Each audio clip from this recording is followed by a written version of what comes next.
आयोग को election commission को दीदी ने व्हाट्सएप कमीशन कहा। ये सच बात है, क्योंकि हम लोग जब यहाँ पे किसी भी सवाल का जवाब लेते हैं हम लोग अपने BLO से या फिर ARO से, उन्होंने कहा कि हम किस चीज़ का अगर उनसे हम डिटेल्स मांगते हैं, उन्होंने कहा हम लोग को व्हाट्सएप पे बोला गया। अगर आप ECI के आप अंडर में काम कर रहे हैं तो आपको अगर कोई भी अगर फरमान दिया जा रहा है या कुछ भी आपको करने के लिए बोला जा रहा है तो it should be on the written paper.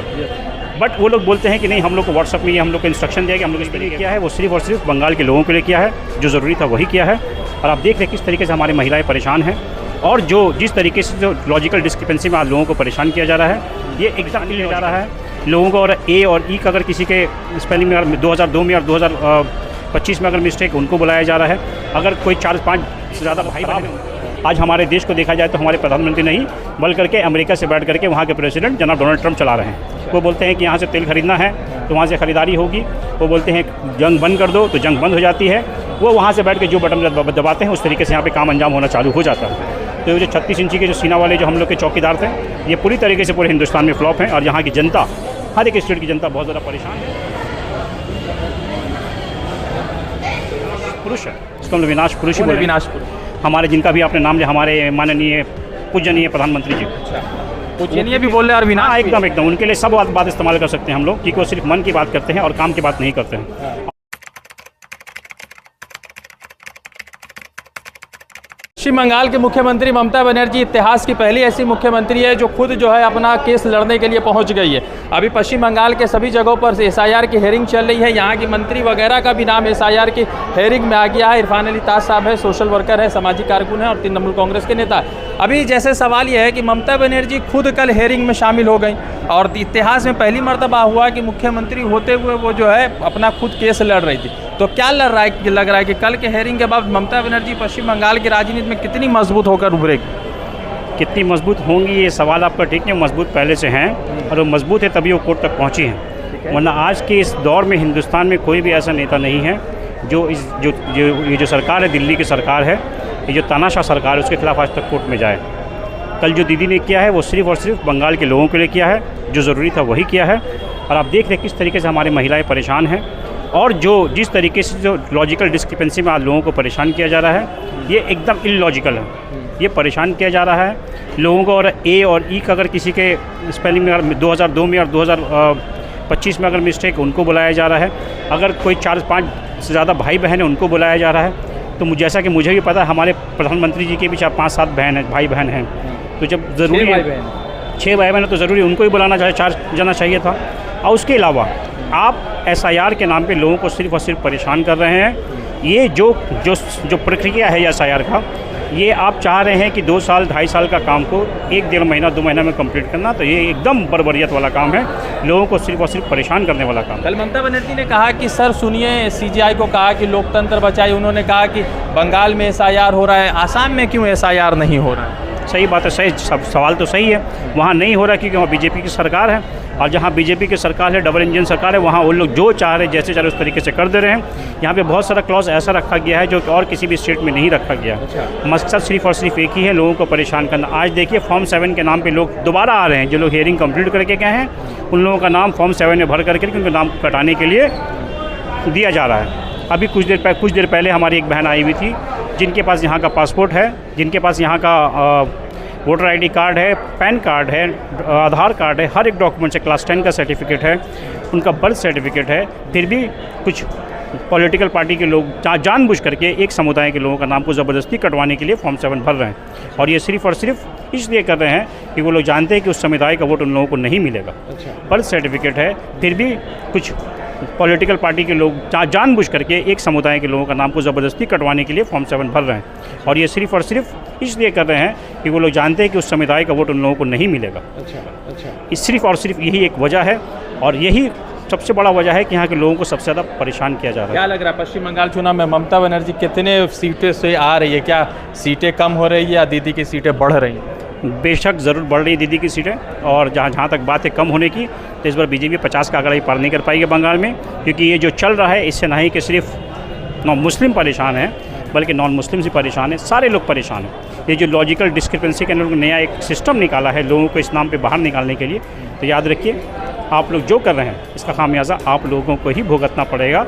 और आने वाले इलेक्शन में बहुत अच्छी तरीके से आपको यहाँ की जो जनता है आपको बहुत अच्छी तरीके से मैंडेट देगी, बताएगी कि यहाँ पे इस तरीके का तानाशाही ना कभी चला है ना कभी चलेगा। मेरा सवाल ये है कि मोदी जी कह रहे हैं कि बंगाल को दीदी ने बर्बाद कर दिया, किसी विशेष समुदाय को, खास करके हम लोग जो मुस्लिम समुदाय से आते हैं उनको खुश करने के लिए यहाँ पे लगातार जो है घुसपैठिया बांग्लादेशी को ममता बनर्जी शरण दे रही है और हिंदुओं का यहाँ पर जो है अत्याचार हो रहा है। देखिए आप जो खुद विनाश पुरुष है, इसको हम लोग विनाश पुरुष ही बोले। विनाश पुरुष हमारे जिनका भी आपने नाम लिया, हमारे माननीय पूजनीय प्रधानमंत्री जी। अच्छा, पूजनीय भी बोल रहे हैं और विनाश। हाँ, एकदम एकदम उनके लिए सब बात इस्तेमाल कर सकते हैं हम लोग, क्योंकि वो सिर्फ मन की बात करते हैं और काम की बात नहीं करते हैं। और उनको सिर्फ अपना जो है वो अपना सिर्फ दही उनको मीठा लगता है, बाकी सबका दही उनको खट्टा लगता है। पूरे देश का हालत ख़राब है। आज हमारे देश को देखा जाए तो हमारे प्रधानमंत्री नहीं बल्कि करके अमेरिका से बैठ करके वहाँ के प्रेसिडेंट जनाब डोनाल्ड ट्रंप चला रहे हैं। वो बोलते हैं कि यहाँ से तेल खरीदना है तो वहाँ से ख़रीदारी होगी। वो बोलते हैं जंग बंद कर दो तो जंग बंद हो जाती है।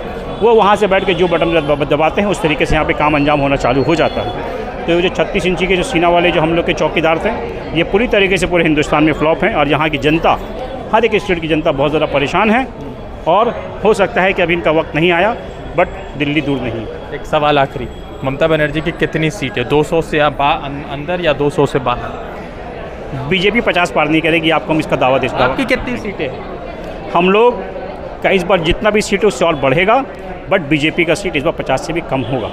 ये आप मेरा बात को नोट कर लीजिए। ने उनको उल्टा कर दिया, एकदम कर दिया है, क्योंकि सब परेशान है। यहाँ पे देखते जितने भी मुस्लिम समाज के लोग परेशान हैं, उतने हमारे बरादरान वतन भी परेशान हैं। हमारी हर एक कम्युनिटी से हमारी जो माता बहन है घर में खाना नहीं पका करके, अपने बच्चों को स्कूल से नहीं ला करके, घर परिवार को छोड़ कर यहाँ पे लाइन में लगी हैं। हमारे जितने भाई बंधु हैं वो ऑफिस कारखाने दुकान नहीं जा पा रहे हैं, आकर यहाँ पे लाइन में खड़े हैं। और एक बार नहीं कई बार, पहले बार फर्स्ट हियरिंग, दूसरा बार लॉजिकल डिस्क्रेपेंसी सेकंड हियरिंग, तीसरा बार अभी जो फॉर्म 7 का हियरिंग है। ये सिर्फ और सिर्फ लोगों को परेशान किया जा रहा है। बस ये लोग चाहते किसी भी तरीके से लोग परेशान हो करके हियरिंग सेंटर में ना आए।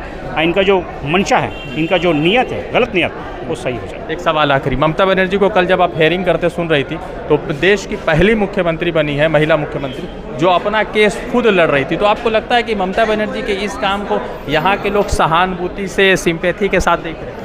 पूरा बंगाल का लोग इस बार दीदी के साथ है। और मैं दावे के साथ कह सकता हूँ वोट और सीट दोनों दीदी तृणमूल का सब बढ़ रहा है। क्योंकि दीदी जिस तरीके से, ना कि मतलब जिस तरीके से लोगों के लिए लड़ रही हैं, जिस तरीके से कल उन्होंने कोर्ट में जाकर के हेयरिंग खुद खड़े होकर के उन्होंने किया, जिस तरीके से लोगों का दुख दर्द, क्योंकि हम लोग देखिए आम इंसान हम लोग वहाँ तक नहीं पहुँच सकते, हम लोग नहीं बोल सकते हैं। बट एक मुख्यमंत्री, ये पूरा कल जो हुआ है एक तरीके से देखा जाए तो ये एक रिकॉर्ड हुआ है। आज तक कभी किसी भी पार्टी के मुख्यमंत्री इस तरीके का नहीं किया है। मगर हमारी दीदी ने लोगों के दर्द को लेकर के आगे जाके सुप्रीम कोर्ट में चीफ जस्टिस के सामने खड़ा होकर के यहाँ के लोगों के दर्द को बयान किया है। और चीफ जस्टिस ने सुना है। सुनने के बाद में उन्होंने भी जो कल जो कहा है, उससे मुझे उम्मीद है कि आने वाले वक्त पे और पब्लिक को यहाँ के राहत मिलेगी। चुनाव आयोग को इलेक्शन कमीशन को दीदी ने व्हाट्सएप कमीशन कहा।